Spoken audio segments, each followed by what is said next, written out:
Welcome back to Conversations on a Bench. I'm Kim Cook with Bread of Life Mission, and I'm here with Derek Herman. Derek is our Director of Operations. Definitely a little warmer blooded than I am. You're out here in short sleeves. I'm freezing. Just a little bit, Well, I'm yeah. not freezing. I'm a little chilly, Yeah, right? Yeah. yeah. You've been out here all day and all night, so Yeah, but his office is always cold, so it does I make am sense now that warm-blooded I for think sure. about it. Yeah. So Derek, tell people what the director of operations does. Yeah. In any nonprofit, small to medium sized, you wear a lot of hats, as you wear more than most. So, operations director here is it's making sure that the guys have everything that they need in the building. The beds are there; they're clean, they're safe. The food is prepared.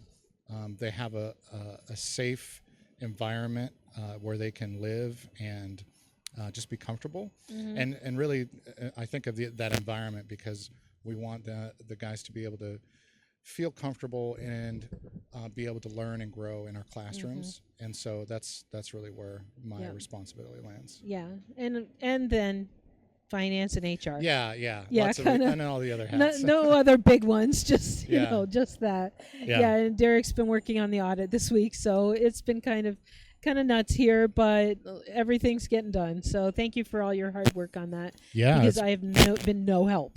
Beats being out here. I can tell you, I cannot Yeah. do what you're doing. So I'm blown away and Yeah. beyond impressed with what you're doing for us out Thanks. here. So thank you. Thank you.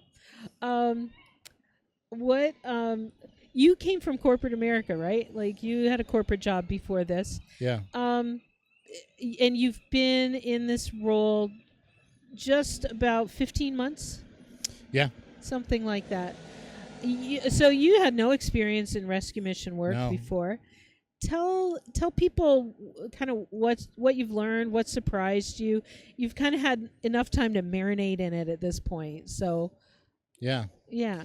What a great question. And gosh, how to. I found that when people say "what a great question," it's because they're thinking about how to answer. Yeah. Keep talking while I think. Yeah, I think, in corporate America, it's all about the bottom line and making a buck for the person or people above you. Right. And you do your job and you can take pride in that. And I think that there's certainly no shame and nothing wrong in that.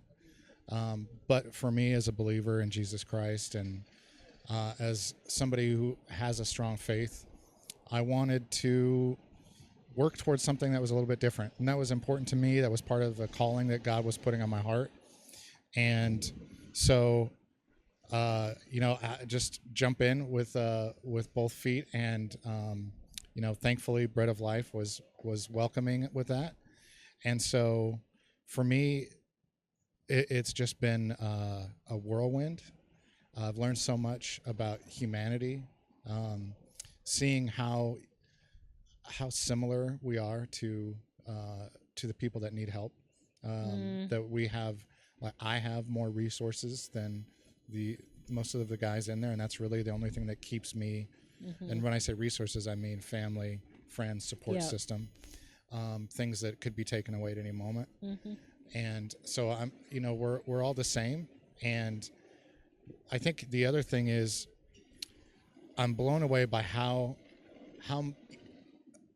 quickly people can heal and grow. Maybe not from everything, but from debilitating addiction, Right. and from incredible mental disorders and everything in between. They can heal from that in weeks and months.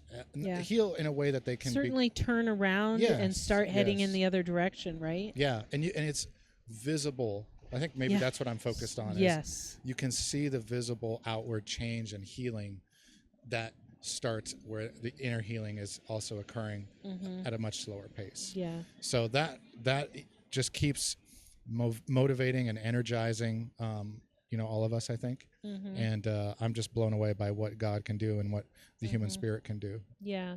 Yeah. That's really great. We've got a really great team here too. Yeah, we do. Yeah.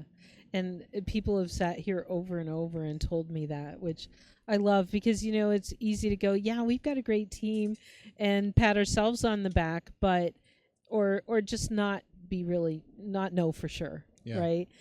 Be blinded. But when other people say it, it's like, yeah, they're doing awesome work. Yeah. And it just feels really good to hear that. Not because of what I've done and you in HR, but God's just brought this team together and they're all working really hard and they love the people that we work with. Yes. Yeah. Yeah. I think you hit it on the head when you said God has brought these people. Yeah. I think God calls people to the mission field, and certainly we've seen that. And it may be for a season, whatever that is, Yep. a day or a month or a year, but they're making their impact, and it's a lasting impact. Yeah. And one of the things that when we're hiring, we're looking for 4C's, right? Yeah. And I should make Oh. you say them, but I Oh. see your face. I know.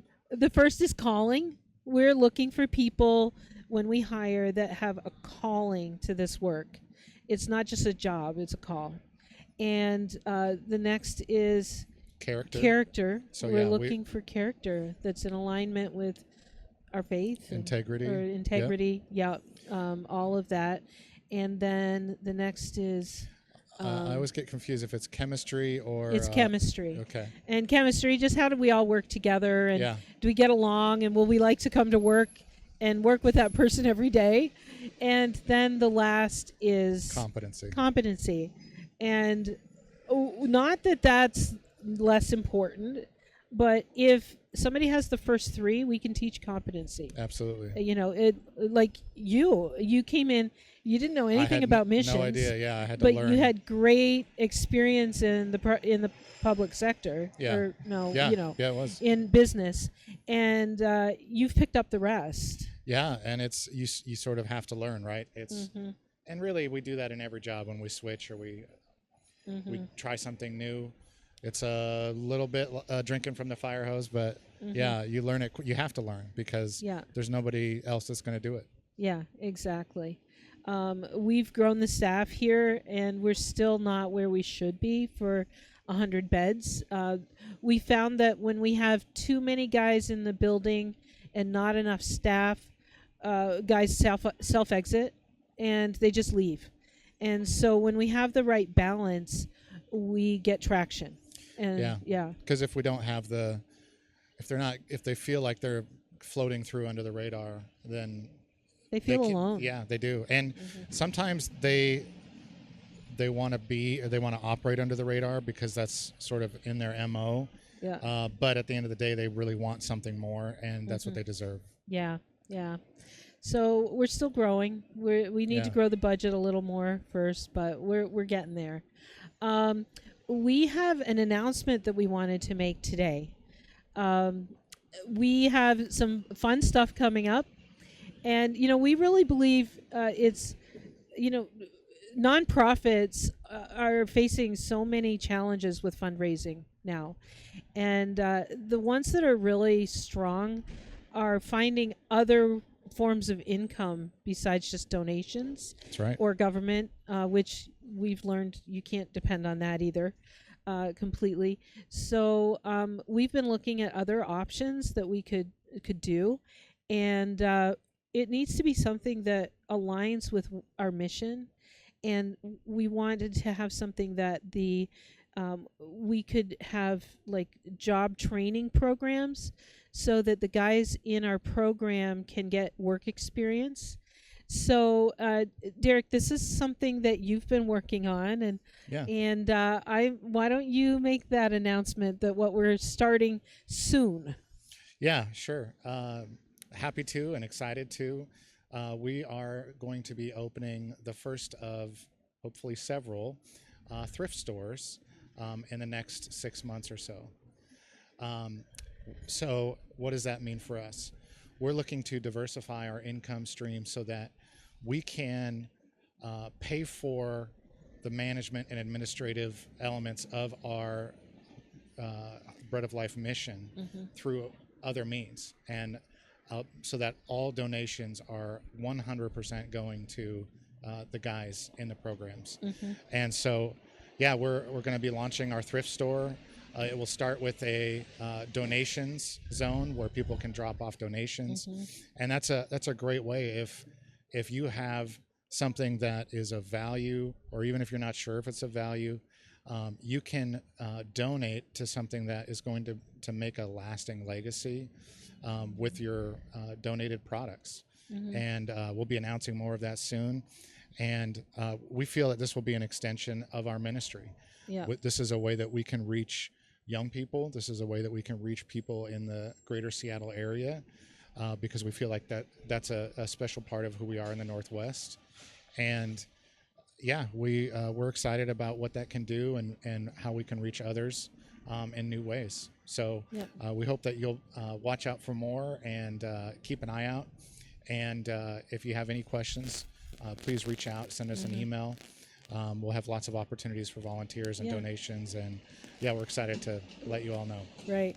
We're especially going to be looking for church partners who will maybe do some clothing drives for us, or if you or someone you know has space that we could use temporarily to do collections, that would be awesome.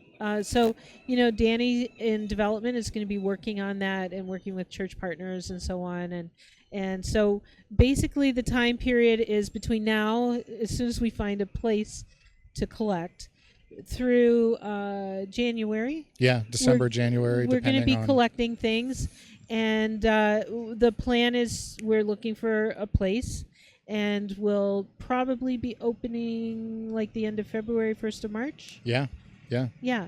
So that's the time period. We have partner who is going to be like helping us with this and managing it. So it's not something we've just suddenly decided to add to what we're doing, but there are people who know what they're doing and are helping us with it. So exciting things here at the mission, and very excited to start that. And, Yeah, absolutely. Yeah. And honestly, I'm starting to collect my stuff. I'm done.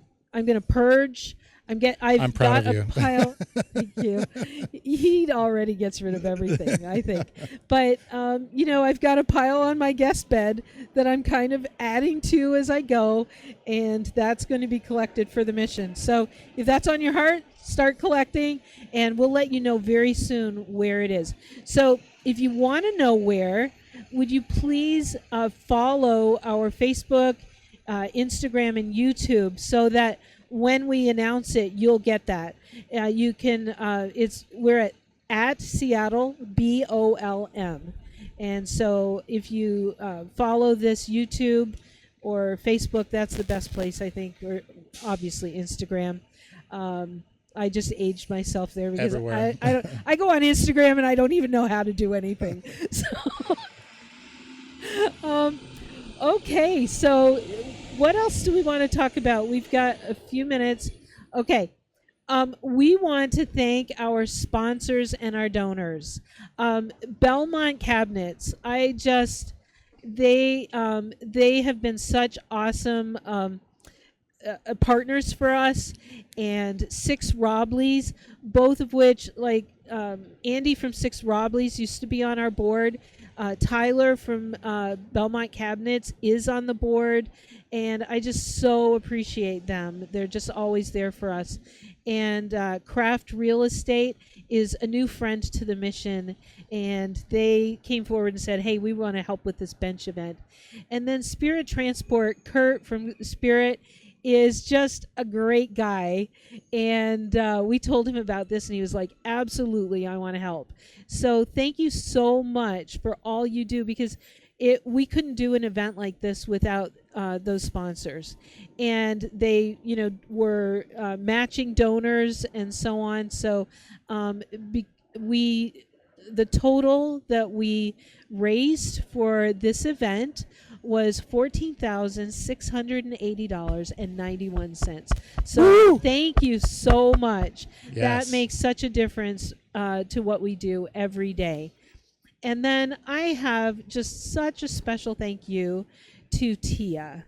And I'm sure she had friends, other little elves that helped her, but Tia is this person in Pioneer Square that like everybody knows, and connects people, and she's got this energy. Like I don't think she really sits still.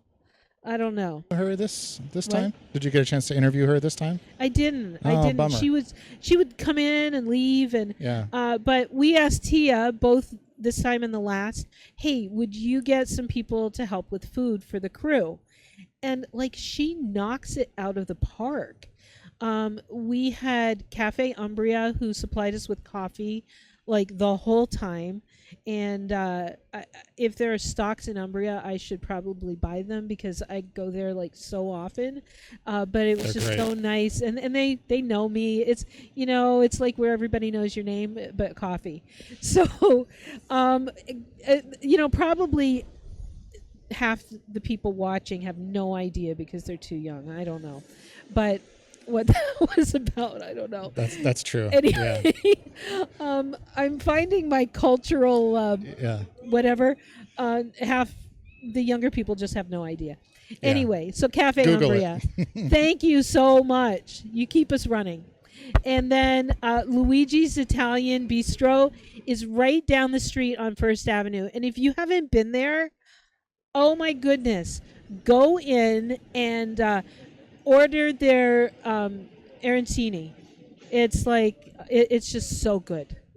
I haven't tried that. Yeah. We went to an Italian restaurant when we were in San Diego, and we tried theirs, and I went, it's not nearly as good as Luigi's. So yeah, it's really good. And then Cone and Steiner is a little market right down, kind of more toward the arenas. What are they on King, right? And they are great. They have sandwiches and just any kind of little thing, kind of some groceries and snack foods and wine and whatever. And they're just little gifts. Great place to go if you're in Pioneer Square.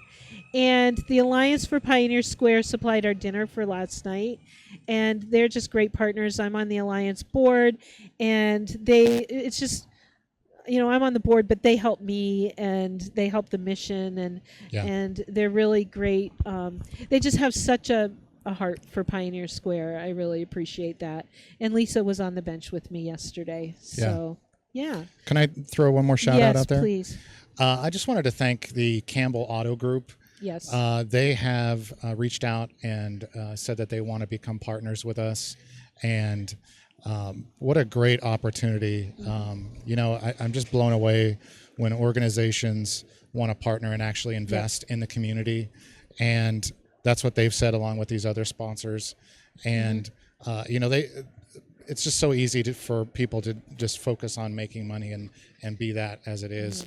But to actually invest back into the community where they live is amazing. So thanks to Campbell Auto Group, and we look forward to a long partnership there. And thank you. Yeah, thank you. And I talked to Melissa Gehrig, who was from Vision House. Oh yeah. And Derek Skiba too. Yeah. And we talked to them about it too, because there's just they've been partners as well. So love them. So what else do we need to cover before we're done? We've got about 15 minutes before we're shooting to the national feed. Well, let me ask you, how are you feeling? This is what, 23 hours and 24 minutes? How are you feeling? Well, it comes and goes. My brain, that is. Yeah. Okay. I think I'm okay, and then I just drop. Okay. And I'm ready to go home, go to bed. Yeah. But it's been fun. Like, this is just like, I don't know, like a gab session with all my friends. Yeah. Yeah, but That's like awesome. all at once.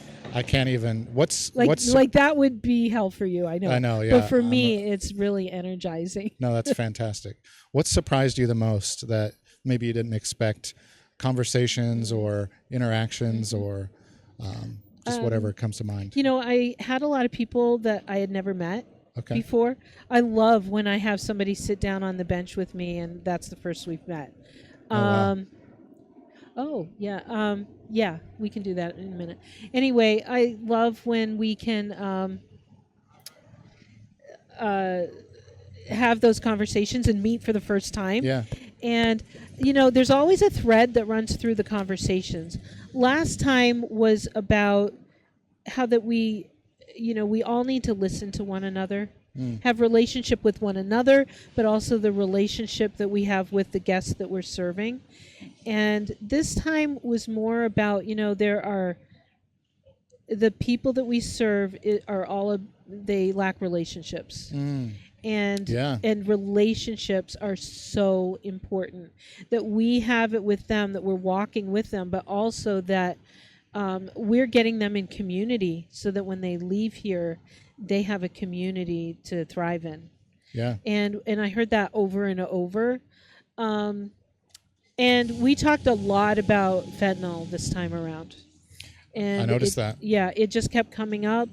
And to realize the urgency, the dire urgency that, just to recap that, there have been enough deaths from fentanyl or more deaths from fentanyl than all of the wars we fought since World War One.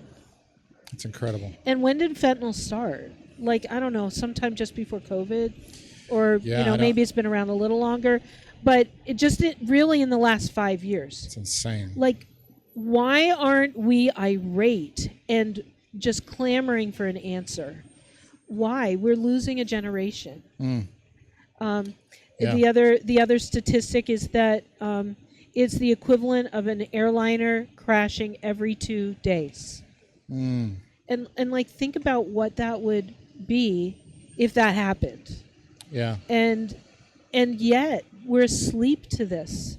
And so that's been the big thing. We have got to do something about fentanyl. And you can come back from it, but it's a very short window. Like, really, fentanyl is a death sentence. And so if we don't get people quickly, they not only will they not come back, they'll be dead. But people like our chef, David, he was a fentanyl addict, and he's doing great. So we can come back from it, or they can, but we have to start treating it as a crisis. Yeah, I think about, it's affecting the most vulnerable people in our communities, and unfortunately, I think that's what's partly contributing to it going under the radar. Yeah. And it shouldn't be that way. Yeah, exactly. So we have somebody else here that's going to come in, and so we're going to cut really fast and do that. And I think it's starting to rain, so we're going to pull these underneath the umbrella, but we'll be right back. Okay.